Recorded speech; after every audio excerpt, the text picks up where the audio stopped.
I've got a horror movie reviews today.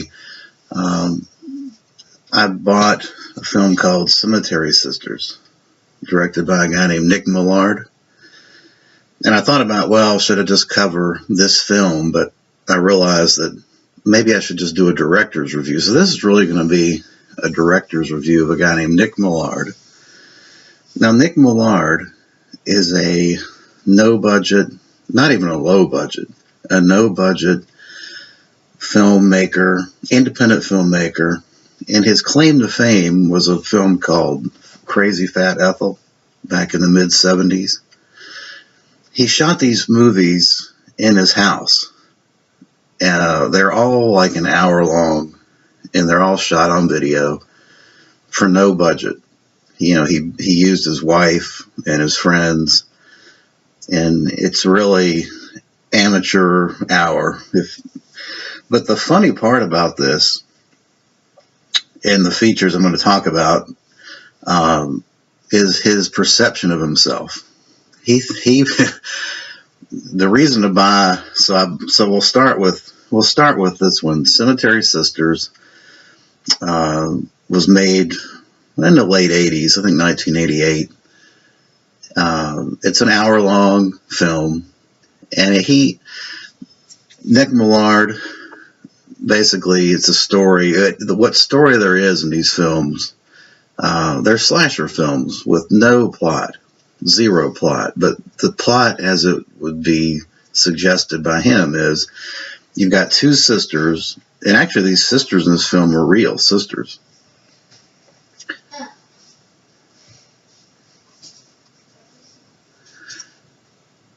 These two sisters. Sorry about I was going to get interrupted. Every time I start this, I get interrupted. But two sisters,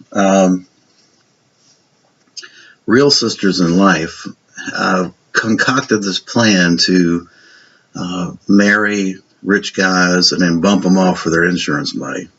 And so the film is basically a series of husbands that they find, and then they kill them off. You've got things like flimsy rubber kitchen knives going in the back of these guys. You can see the knife is so cheap that it actually wiggles like this.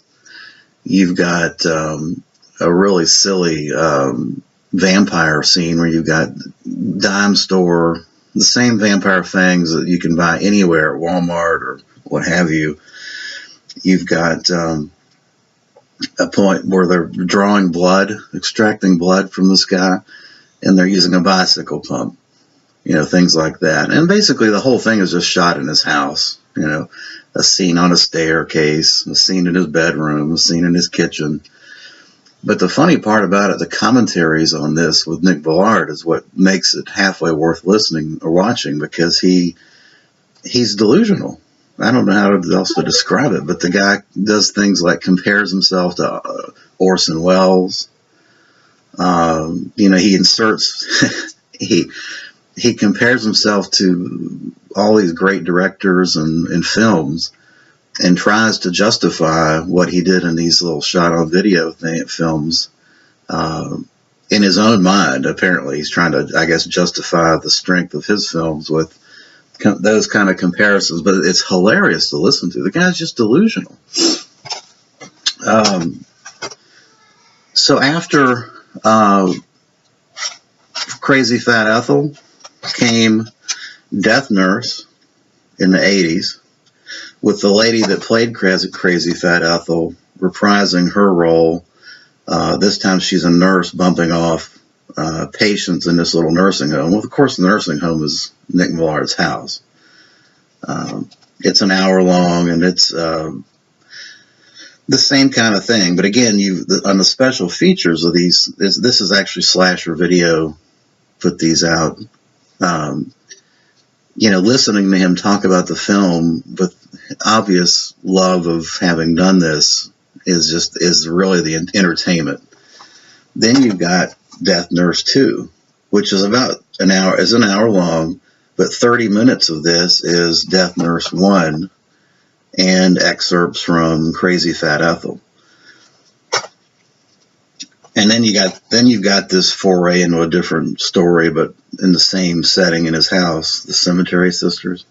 But even in this, believe it or not, in the hour-long film, he doesn't have enough story or ideas to float an hour. So what does he do? He pulls 15 minutes of Crazy Fat Ethel into this. So all these, it's unbelievable how bad these are. So what?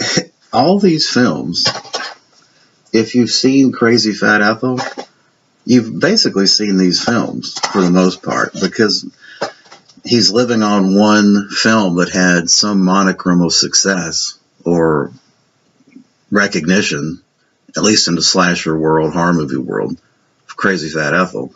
And then he's just recycling the same scenes from that film, even if whether it makes sense in the context of these films or doesn't make sense in the context. He's just filling up to get to an hour the Crazy Fat Ethel scenes.